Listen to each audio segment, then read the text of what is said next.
Thermal type maximum demand indicator અથવા તો thermal પ્રકારનું મેક્સિમમ ડિમાન્ડ ઇન્ડિકેટર. ઓકે, આ પ્રકારનું જો મીટર એક જોતા વાત કરીએ ને, આનું બીજું નામ આપણે આપવું ને તો રાઈટ પ્રકારના મેક્સિમમ ડિમાન્ડ ઇન્ડિકેટર તરીકે પણ ઓળખવામાં આવે છે. રાઈટ પ્રકારનું મેક્સિમમ ડિમાન્ડ ઇન્ડિકેટર, બરાબર. આની અંદર હોય છે શું, તો કે તાપમાનના બદલાવની સાથે કાર્ય કરે છે. તાપમાનના બદલાવની સાથે કાર્ય કરે છે, બરાબર. તાપમાનમાં જેમ ચેન્જ આવે એ પ્રમાણે મારી મુવમેન્ટ થાય છે, બરાબર. તાપમાનમાં બદલાવનું મુખ્ય કારણ શું છે, તો કે હીટિંગ એલિમેન્ટ. આની અંદર કંઈક હીટિંગ એલિમેન્ટ રાખેલા છે, તો એના કન્સ્ટ્રક્શન વિશે આપણે થોડી વાત કરીએ. Okay, thermal type maximum demand indicator, maximum demand indicate કઈ રીતે કરે છે એના વિશે આપણે વાત કરીએ. ઓકે, તો આ પૂરેપૂરું કન્સ્ટ્રક્શન જે છે એ થર્મલ ટાઈપ મેક્સિમમ ડિમાન્ડ ઇન્ડિકેટરનું છે.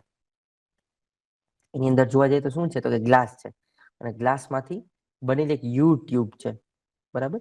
યુ ટ્યુબ જાણીએ છીએ, યુ આકારની ટ્યુબ મૂકેલી છે. હવે આ ગ્લાસ ટ્યુબ જે છે, બરાબર, આ ગ્લાસ ટ્યુબમાં તેના ઉપરના છેડે, બરાબર, સમાન કેપેસિટરના બે એર બલ્બ રાખેલા છે. જેનું કેપેસિટન્સ કેવું હોય, સમાન હોય, સરખું હોય, એવા બે બલ્બ રાખેલા છે, જે અહીંયા દેખાય છે, બરાબર. બે બલ્બ રાખેલા છે, અથવા તો બે એવું કહી શકાય કે બે બલ્બ ન કહીએ અને એવો શબ્દો યુઝ કરીએ કે બે ફિલામેન્ટ રાખેલા છે, બરાબર. તો એવું પણ કહી શકાય, એર બલ્બ છે, બરાબર. બે ફિલામેન્ટ છે, જોવા જઈએ તો ફિલામેન્ટ જેવું રાખેલું છે. ઓકે, ડાબી બાજુએ આ બાજુ વાત કરીએ, બરાબર, તો શું છે, બલ્બની આજુબાજુ જે છે મેટાલિક સ્ટ્રીપ રાખેલી છે. આ બે આ વાત કરીએ ને તો મેટાલિક સ્ટ્રીપ્સ રાખેલી છે, લીડ્સ છે ને કહેવાય, લીડ રાખેલી છે, બરાબર. સ્ટ્રીપ જે છે, હીટિંગ સ્ટ્રીપ જે છે વીંટાળેલી છે એની આજુબાજુ. ઓકે, એટલે બલ્બ અને સ્ટ્રીપ આ બે વસ્તુ રાખેલી છે, બરાબર. બલ્બ અને સ્ટ્રીપ આ બે વસ્તુ રાખેલી છે. ઓકે, અને આ સ્ટ્રીપ જે છે એને લોડની સિરીઝમાં જોડવામાં આવે. જે આપણો લોડ છે, જે મેક્સિમમ ડિમાન્ડ આપણે માપવાની છે, એની સિરીઝમાં આ બેને જોડી દેવામાં આવે, લીડને, બરાબર. એની સિરીઝમાં મૂકવામાં આવે છે. જ્યારે લોડમાંથી કરંટ પસાર થાય તો એનો ફ્લો થાય ત્યારે મેટાલિક સ્ટ્રીપ પણ ગરમ થાય. એટલા માટે લોડમાંથી કરંટ પસાર થાય એ પ્રમાણે મારી મેટાલિક સ્ટ્રીપ ગરમ થશે, એના માટે મૂકેલી છે, બરાબર. અને આ મેટાલિક સ્ટ્રીપ ગરમ થાય ને એટલે બલ્બની અંદર આ જે બલ્બ દેખાય છે ને પૂરેપૂરો, બરાબર, એ બલ્બની જે એર અંદર એની જે આપણે કોઈ ગેસ ભરેલો છે તો એને પણ ગરમ કરશે, બરાબર. આપને ખબર છે કે ભાઈ ગેસ હોય, આપણે નોર્મલ લેમ્પની વાત કરીએ, નોર્મલ લેમ્પમાં શું હોય, તો એમાં કરંટનો ફ્લો થાય. કરંટના ફ્લો થવાને કારણે ટંગસ્ટન જે ફિલામેન્ટ હોય આપણો, બરાબર, અથવા કાર્બન ફિલામેન્ટ જે યુઝ કરેલો હોય, એમાંથી કરંટનો ફ્લો થાય, લાઇટના ફોર્મમાં કંઈક કન્વર્ઝન થાય એમિશનના કારણે, બરાબર. લાઇટના ફોર્મમાં કન્વર્ઝન થાય ને અંદરનો ગેસ છે, બરાબર, એને ગરમ કરે, બરાબર. એટલે તમને પ્રકાશ ઝળહળી દેખાય, બરાબર. તો એ પૂરેપૂરી અહીંયા ગેસ જે છે ગરમ થાય છે. એક સાઈડ ટ્યુબને જમણી બાજુના એર બલ્બની નીચે મૂકવામાં આવે છે, બરાબર. જમણી બાજુનો જે એર બલ્બ છે એની નીચે મૂકવામાં આવે છે. આ જો એર બલ્બ છે, બરાબર. અહીંયા એ આ પ્રકારનો પણ એક બલ્બ છે, એક અહીંયા બલ્બ છે કાંઈ, પણ એમાં એર બલ્બ છે, એમાં કઈ છે નહીં. ઓકે, એ શું કામ મૂકવામાં આવે છે એના વિશે આપણે પણ હમણાં કાર્ય જે એનું વર્કિંગ જોઈએ ત્યારે વાત કરી, શું કામ આવું કરવામાં આવે છે. યુટ્યુબ તમારી જે છે, આ જે યુટ્યુબ દેખાય છે, બરાબર, યુ આકારની જે ટ્યુબ છે, બરાબર, એ મિનિમમ અથવા તો ઓછા તાપમાનના અચળાંક ધરાવતી, બરાબર, બહુ જ નોર્મલ ટેમ્પરેચર કોફિશિયન્ટ હોય ને, બરાબર, એવું સલ્ફ્યુરિક એસિડ એનાથી ભરવામાં આવે. આ પૂરેપૂરું જે છે એ કોનાથી ભરવામાં આવે છે, સલ્ફ્યુરિક એસિડથી ભરવામાં આવે છે, બરાબર. નોર્મલ ટેમ્પરેચર વાળું અથવા તો ઓછા ટેમ્પરેચર વાળું, ટેમ્પરેચર કોફિશિયન્ટ વાળા સલ્ફ્યુરિક એસિડથી ભરવામાં આવે છે. અને આ જે સલ્ફ્યુરિક એસિડ છે ને ઇન્ડિકેટરનું કાર્ય કરે છે. કઈ રીતે આપણે જોશું વર્કિંગમાં, બરાબર. એક બલ્બમાંથી બીજા બલ્બમાં હવાને રોકવા માટે, બરાબર, ખાસ પ્રકારની આ જે છે ટ્રેપ રાખેલી છે. ઓકે, ટ્રેપ રાખેલી છે, એટલે બે બાજુ કદાચ પૂરેપૂરું આ બાજુ ભરાઈ જાય ને તો આ બાજુ એર ન જાય, આ બાજુ ખાલી થઈ જાય તો એર ન જાય, એટલા માટે ટ્રેપ રાખેલી છે વચ્ચે, બરાબર.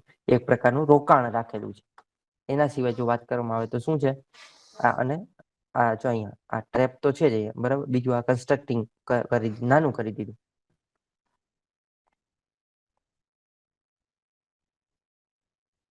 ઓકે, નાનું કરી દીધું એટલે એર એકમાંથી બીજામાં જાય નહીં, બરાબર, એવું ન થાય એટલા માટે નાનું કરી દીધું.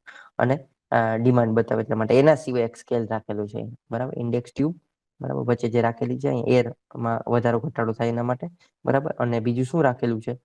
બીજું રાખેલું છે સ્કેલ, બરાબર. અહીંયાથી ફોર એક્ઝામ્પલ લિક્વિડ છે અહીંયા જાય, બરાબર, તો એ પ્રમાણે સ્કેલ મને બતાવશે, બરાબર. એટલા માટે આ વ્યવસ્થા કરેલી છે. હવે કન્સ્ટ્રક્શનની એટલે કન્સ્ટ્રક્શન જે આપણે પૂરું છે, બરાબર, એમાં અહીંયા એક બલ્બ લીડ સિરીઝમાં જોડવામાં આવે, અહીંયા એક એર હશે, બરાબર, સલ્ફ્યુરિક એસિડ છે, સ્કેલ રાખેલું છે, ટ્રેપ રાખેલા છે, એર બબલ્સ રાખેલા છે, અથવા સોરી એર બલ્બ્સ રાખેલા છે. ઓકે, આટલી વાત. અને સલ્ફ્યુરિક એસિડ વચ્ચે છે ખાસ, બરાબર. અને અહીંયા સ્કેલ રાખેલો છે. હવે થશે શું? જ્યારે શરૂઆતમાં ઇન્ડિકેટર જે સેટ કરવામાં આવે છે, બરાબર, ત્યારે ઇન્ડેક્સ ટ્યુબ શૂન્ય ઉપર હોય છે. ઇન્ડેક્સ ટ્યુબ ક્યાં હોય? બરાબર, પૂરેપૂરી શૂન્ય ઉપર હોય, ઝીરો હોય, ત્યાં કાંઈ ન હોય, બરાબર.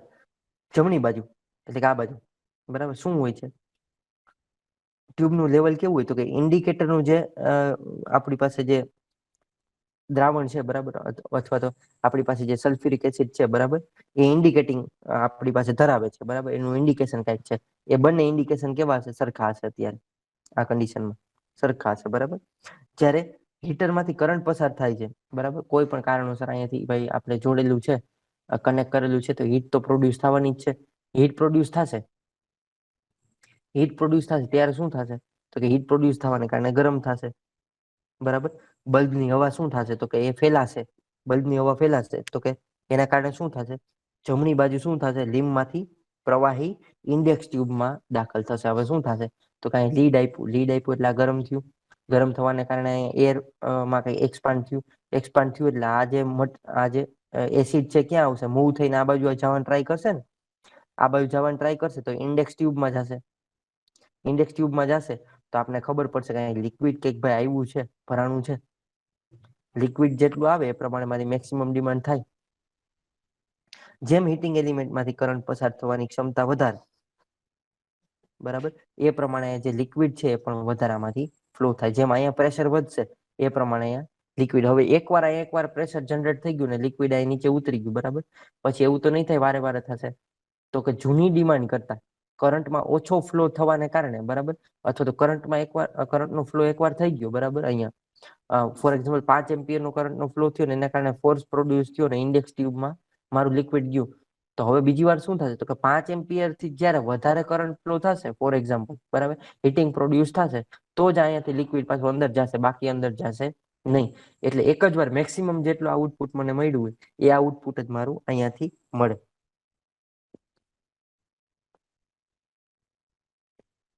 ઓકે, એ રીતે મને અહીંયા આઉટપુટ મળશે. એકવાર ઇન્ડેક્સ ટ્યુબમાંથી દાખલ થશે, પછી બીજી વાર જો એનાથી વધારે ડિમાન્ડ આવશે તો જ દાખલ થશે, બાકી દાખલ થશે નહીં, બરાબર. એટલા માટે આ પ્રકારનું જે એલિમેન્ટ છે એનો થર્મલ પ્રકારનું જે એલિમેન્ટ છે એમાં ખાલી લિક્વિડનો યુઝ કરવામાં આવે છે, કારણ કે લિક્વિડથી જ આપણે આઉટપુટ મળે છે, બરાબર, અને એરના પ્રેશરથી આઉટપુટ મળે છે.